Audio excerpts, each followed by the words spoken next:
insonda boshiga musibat kelganda, qo'rquv kelganda, xavotir kelganda, vahima, siqilish kelgan paytda nima qiladi? Kimdir mana shu narsadan qutulish uchun ichadi. Kimdir chekadi. Kimdir uxlab oladi. Kimdir boshini qumga tiqib oladi. Mo'min odam nima qiladi? Alloh azza va jalla aytayapti, agar sizlarga mana shunday bir xatarli holat, qo'rquv, xavotir, vahima, siqilishlar keladigan bo'lsa, namozga turinglar. Birodar, agar qalbing torayib ketsa, ishlaring qiyinlashib ketsa, makr ko'payib ketsa, namozga shoshil, namoz o'qi. Agar kunlaring qorong'ilashib ketgan bo'lsa, tunlar o'zgarib ketsa, xavotirdan, qo'rquvdan dunyo ko'zingga keng bo'lib turib ham tor bo'lib ketgan bo'lsa, namozni o'zingga lozim tutgin. Chunki har bitta ishi siz bilan bizga ibrat bo'lgan payg'ambarimiz Muhammad Mustafa sallallohu alayhi vasallam ayni shunday qilar edilar. Qiyinchilikka duchor bo'lib qolsalar, mashaqqatga duch kelib qolsalar, namozga turardilar. Badr kunida chodirda o'tirib Rasululloh sallallohu alayhi vasallam namoz o'qidilar va Robbisiga duo iltijo qilib yolvordi. Alloh taolo Badrda g'alaba berdi. Alloh azza va jalla 1000 ta farishtani tushirdi. Xandaq kunida 10,000 kishilik mushriklarning qo'shini Madinaning shimoliga kelib to'xtadi. Musulmonlar sanog'i oz. 3000 kishi xandaq kavladi. Xandaqni bitirishiga 10,000 kishilik qo'shin kelib to'xtadi xandaqning u tomonida. 10,000 taga 3,000 ta. Bu ham yetmagandek, Madinaning orqa tomonida turgan Banu Qurayza Rasululloh bilan ahdini buzib xiyonat qilishdi. Orqadan ham xavotir bor, oldidan ham xavotir bor. Mana qo'rquv. Mana shu paytda Rasululloh bilan xandaqni kavlagan 3000 ta odamdan 10,000 taga qarshi 300 ta odam qoldi. Oldi tomonda katta qo'shin, orqa tomonda Banu Qurayzaning xiyonati, ana xatar, ana qo'rquv, ana xavotir. Holat shunday bir tang ediki, bu holatni Alloh taolo o'zi ta'riflab berdi. Astagfirullah. Va idzaghatil absaru va balaghatil qulubul hanajira. O'shanda ko'zlar tinib, yuraklar bo'g'izlarga tiqilib qolgan. Ko'z tinyapti qo'rquvdan. Jon tomog'iga, bo'g'izga tiqilib qolgan. Mana shunday bir xatarli o'rinda Rasululloh sallallohu alayhi vasallam namozga shoshildilar. Mana siz bilan bizga har bitta ishni ibrat bo'lgan Rasulullohning qilgan ishi. Biz ham hayotda siqilib, to'yib jonimizdan dunyo ko'zimizga torib ketgan bo'lsa, namozga turishimiz kerak. Ahvoling og'irlashdimi, ishing taraylashdimi, namozga shoshil birodar. Rasulullohga ergash, namozga shoshil. Rasulullohga ko'p salovat ayt. Mana shu narsa qalbingga nur olib keladi. Xursandchilik olib keladi, quvonch olib keladi va mushkulingni hal qiladi Alloh inshaalloh. Boyaga biz aytayotgan boshini qumga tiqib olayotganlar, ichayotganlar, ichdi, muammoni unutdi. Xo'p, masligi tarqadi. Muammo hal bo'lib qoldimi? Turibdimi? Astagfirullah. Ya ayyuhallazina amanu ista'inu bis-sabri was-salah. Ey mu'minlar, namoz bilan, sabr bilan, namoz bilan Allohdan madad so'ranglar. Agar birodar ustimizga xatar kelsa, xafargarchilikka duch kelib qoladigan bo'lsak, namozda rohat olishimiz kerak. Shunda namoz siz bilan bizni nafsimizni, ruhimizni, jonimizni oromi bo'ladi, xotirjamligi bo'ladi. Inshaalloh g'am tashvishlarni ketishlikdagi eng kuchli bizni qo'limizdagi qurol bu namoz. Chunki payg'ambarimiz sollallohu alayhi vasallam biror ishdan siqilsalar, biror bir ishdan tashvishga tushsalar, alihna bis-salati ya Bilal. Ey Bilal, bizni namoz bilan rohatlantiring der edi. Ya'ni azon ayting, takbir ayting, namoz o'qiylik, bir maza qilaylik der edi. Bizni namoz o'qishligimiz bilan sahobalarning namoz o'qishining farqi ham shunda-da. Ular namozga xuddi bir dam olishga yoki bir orom olishlikka, sakinat olishga kelgandek kelishar edi. Biz namozga qanaqa kelamiz? Faraz qiling, tashqari sovuq bo'lib turgan bo'lsa, issiqxonadan chiqqisi keladimi tashqariga? Yo'q. Joningiz issiqda orom oladi. Endi chiqib ketyapsizmi? Demak, ichkarida joningiz orom olmayapti. Namozni tashlab chiqib ketayotganda shu narsa esimizda tursin. Namoz Rasulullohning ko'zlarining quvonchi, saodati va xursandchiligi edi. Agar biz salaf solihinlarning hayotini bir mutolaa qiladigan bo'lsak, nimani ko'ramiz? Ular ham ayni Rasulullohning mana shu yo'lini o'zlariga yo'l deb bilishgan. Musibat kelsa, xatar bo'lsa, itoatkor hollarida namozga shoshilishar edi. Shundan keyin ularning aql hushlari o'ziga kelar edi, irodalari tikkalanar edi, himmatlari asliga qaytar edi.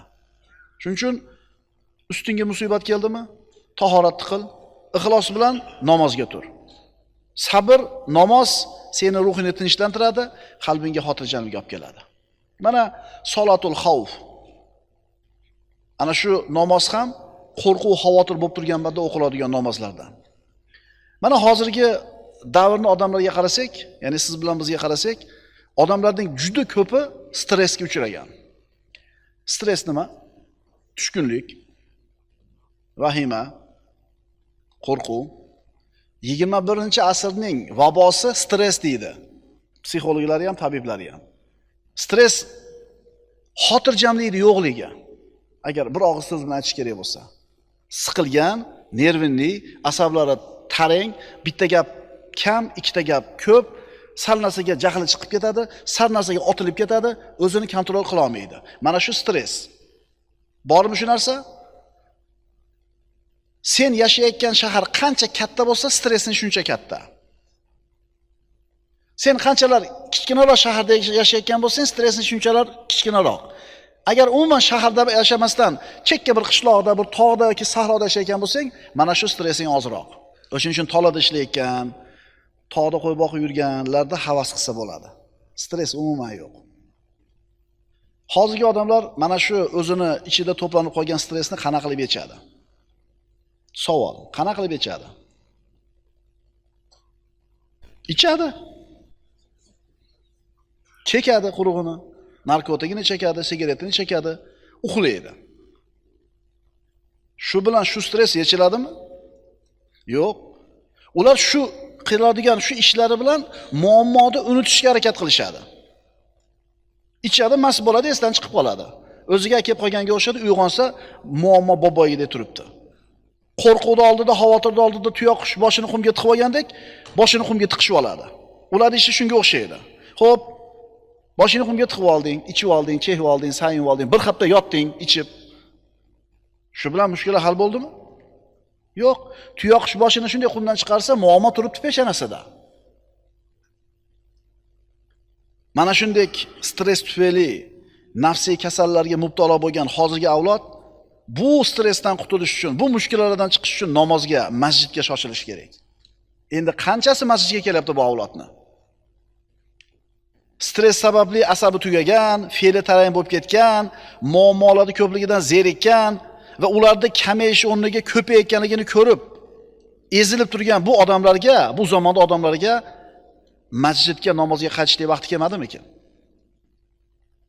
Allohu akbar dedingiz, takbiri tahrima deyiladi, birinchi takbir. Nima degani bilasizlarmi? Dunyoni hamma so'zi, ishi, fe'li, o'yi harom degani. Namozni takbiri harom qiladi dunyoni, namozni salomi halol qiladi dunyoni. Allohu akbar deganingizda siz tilingizni, ko'zingizni, oyoqlaringizni, hatto harakatlaringizni dunyoga harom qildingiz, ammo hayolingiz hali dunyo bilan.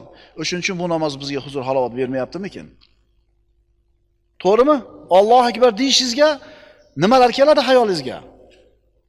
Robbilarni rozi qilish uchun mana shu odamlar yuzlarini masjid tuprog'iga surtish kerak.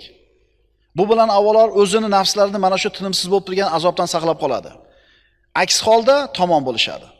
Aks holda namozga qilib Allohdan bir yordam so'ramasa, mana shu g'am tashvishlari, asablari parchalab tashlaydi bularni. Bu narsaga insonning toqat yetmaydi. Qoida.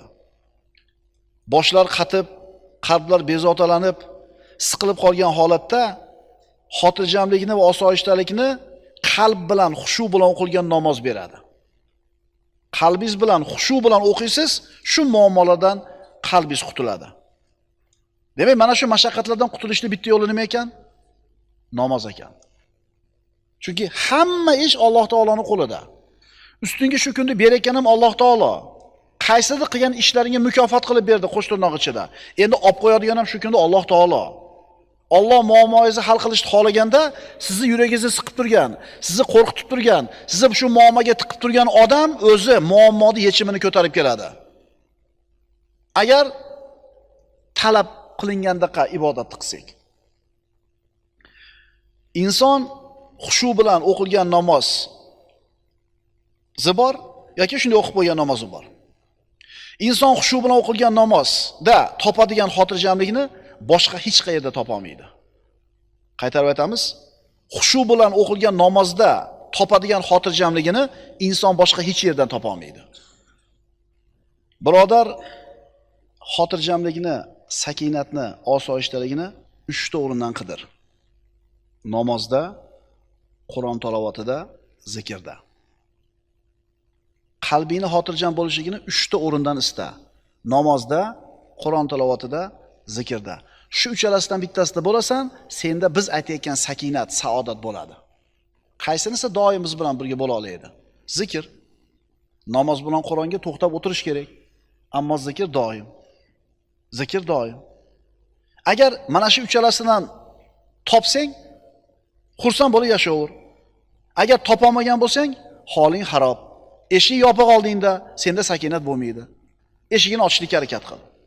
Yana Nabiy sallallohu alayhi vasallamga ko'p salovat aytishlik ham mushkulalarni hal qiladi, muammolarni yechadi. Birodarlar, Nabiy sallallohu alayhi vasallamga Ubay ibn Ka'b aytdi: "Ya Rasululloh, qiladigan duolarimni qanchasi sizga salovat bo'lsin? Qancha ko'p bo'lsa shuncha yaxshi. 3 dan biri bo'lsinmi sizga salovat? Qancha ko'p bo'lsa shuncha yaxshi. Yarmi bo'lsinmi? Qiladigan duolarim hammasi salovat qoraymi yo yarminimi? Qancha bo'lsa o'zingga yaxshi. Unday bo'lsa, hamma duolarimiz sizga salovatga aylantirib qo'yaman" deganida payg'ambarimiz aytdilar.